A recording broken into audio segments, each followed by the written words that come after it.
What's going on? It is yours truly, Nick of Movie AV Impulse, and welcome back. If it's your first time here, please hit that like button.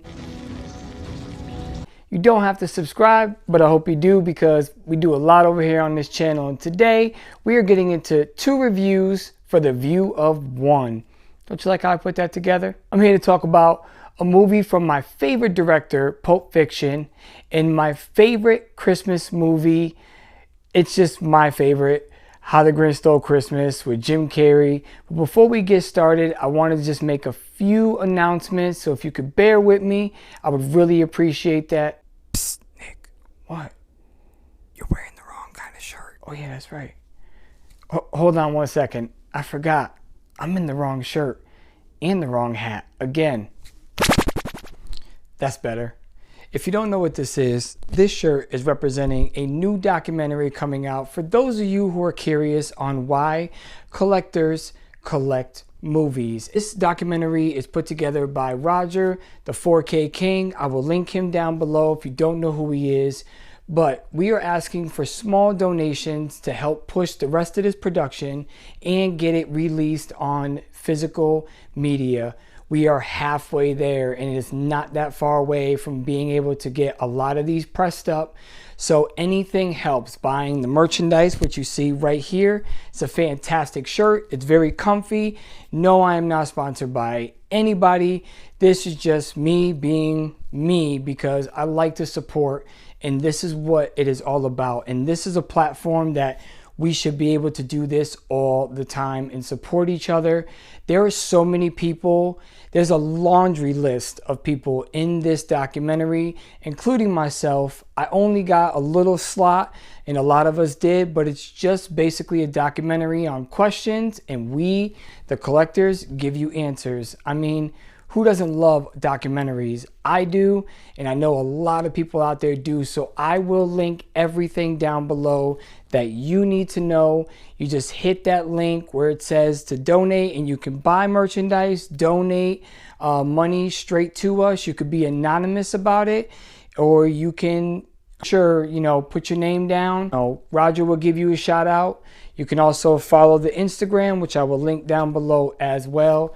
Thank you so much. Like I said, there is a laundry list of collectors. We're talking My Killer Podcast.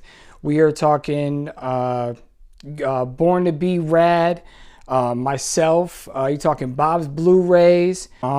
Miranda. I mean, there's just a laundry list, and I will link them all down below. Mid-Level Media.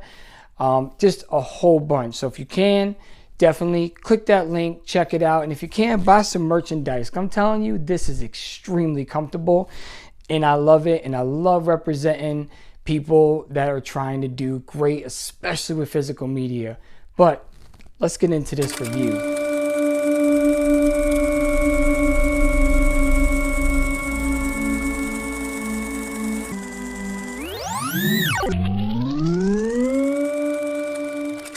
Now, when it comes to these 2 movies being released on 4K, let me tell you how excited I was.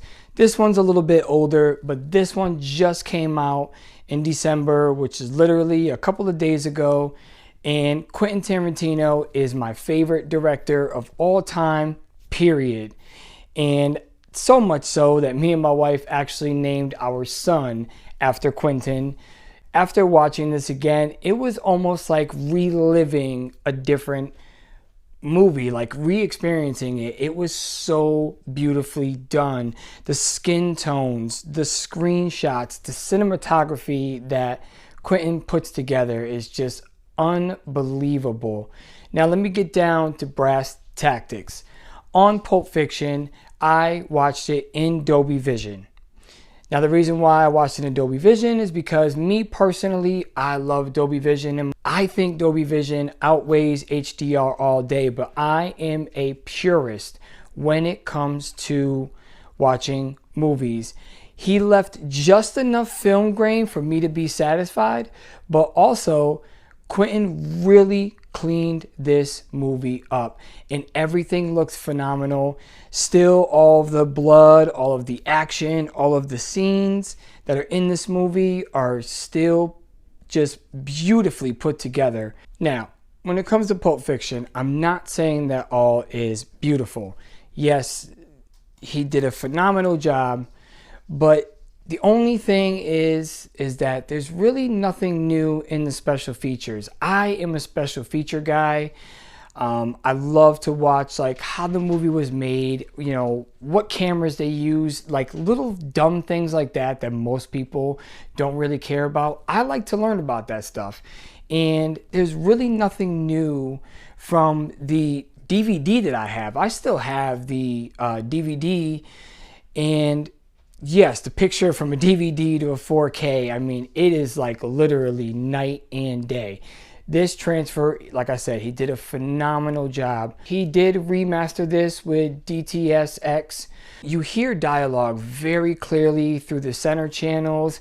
When things are going on in the background, at least to me, it sounded like he dimmed it down a little bit more so you can actually hear what's going on in the front part of the movie, which in a movie like this where it's more drama and suspense than it is like an action movie, you kind of want that. You want to be able to hear what's actually going on in the story, because there's a lot of scenes in here, like when Marcel Wallace is talking to Samuel L. Jackson's character and they're on the phone and he's very low, whereas Samuel's like, you know, all kinds of like going crazy, but finds out that he's going to end up sending the wolf. But all that dialogue is really boosted up so I can hear it very clearly. He definitely did a phenomenal job with kind of enhancing the center channels and the dialogue versus the background. As far as like even the skin tones on Marcel Wallace, Bruce Willis, like every character in here, their flesh, everything looks phenomenal. Anyways, as far as Pulp Fiction goes, if you want another reviewer's opinion, definitely put down Mid-Level Media. Ken over there, he did his own review. I have not watched it yet because I was making my own review, and I don't watch somebody else's review until I am done with mine, but I'm going to go check it out myself after this. So make sure you drop by there because like I said in Wednesday's video, you always want to get more than just one person's opinion on whether or not you should buy this. It is totally worth it. This literally looks like it was filmed on newer cameras. It is gorgeous, and I didn't notice any dropouts or anything like that. It is just, the restoration on this is remarkably done. So thank you, Quentin.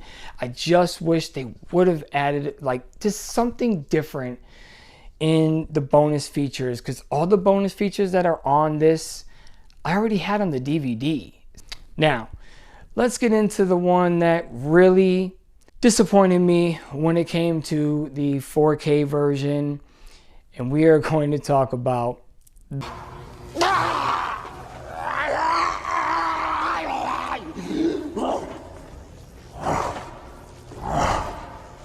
The Grinch.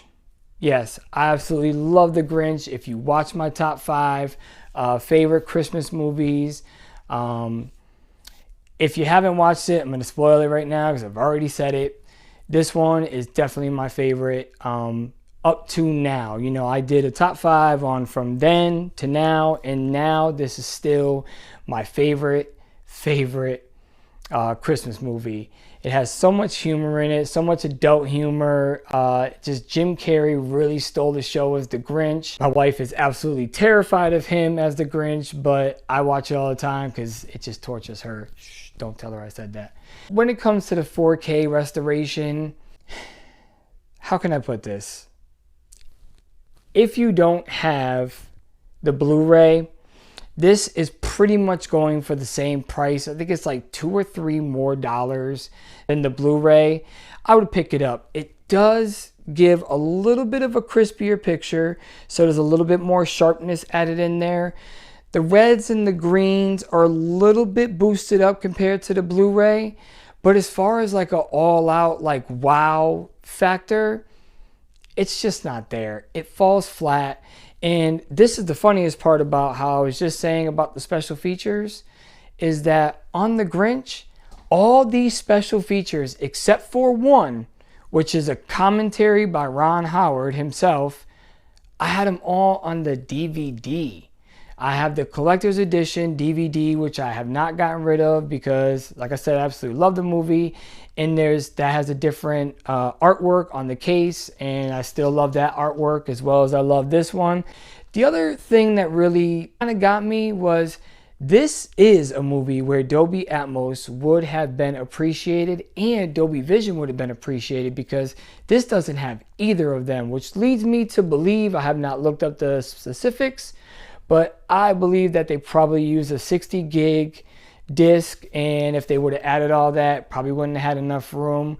But on this, if you already have the Blu-ray, just stick with it. I really don't see a reason to upgrade, especially there are so many shots where Dolby Atmos could have really been put to use. The part where he's in his own lair and he's coming down the elevator and he says factory rejects and he's coming down, all that could have echoed and reverberated off of them ceiling speakers. And then the part where he is talking to himself and the echo comes back to him, you hear it in the you know, the back channels, but there's nothing in that, you know, there's nothing in the upper channels for it. And it just kind of was like, it just kind of fell flat. And I really felt like if he would have used Dolby Atmos, it would have like really enhanced it, you know, like as if it was really bouncing and then coming back to you. But instead it was just kind of coming at me like this instead of coming at me like this. So I just wish Ron would have, you know, put in some Dolby Atmos. I mean, what would it really have taken? It's not that big. Something like this, especially when he starts up the sled and he goes like trailing down. I mean, all that could have been just enhanced with Dolby Atmos. And the same when he terrorizes Whoville and then he jumps back into the trash dump and he's going through the chute. Like all that, the echo of that could have been so amazing with Dolby Atmos. Even if it's only a few minutes of the movie, I love that aspect of Dolby Atmos. I love it.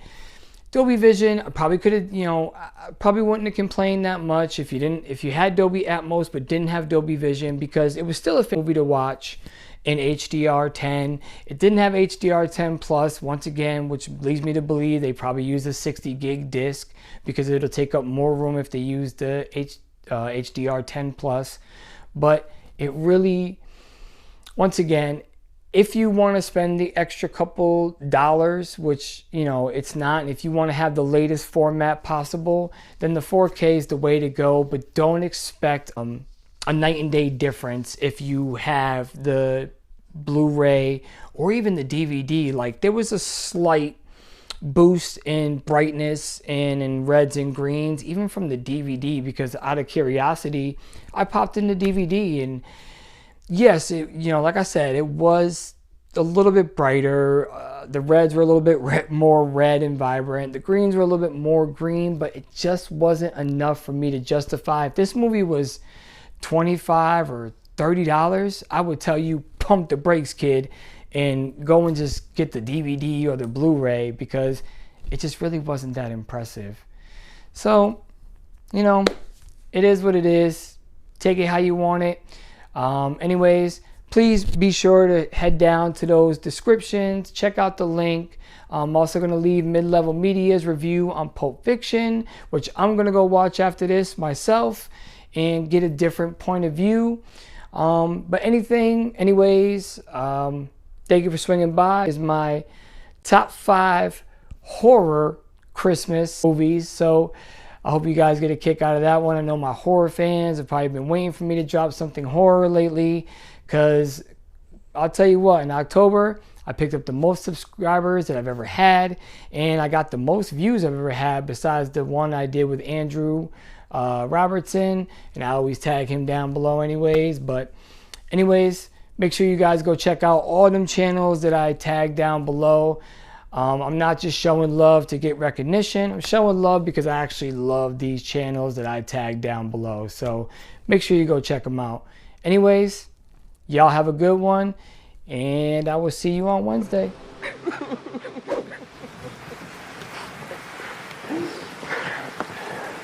Thank you. You love me. You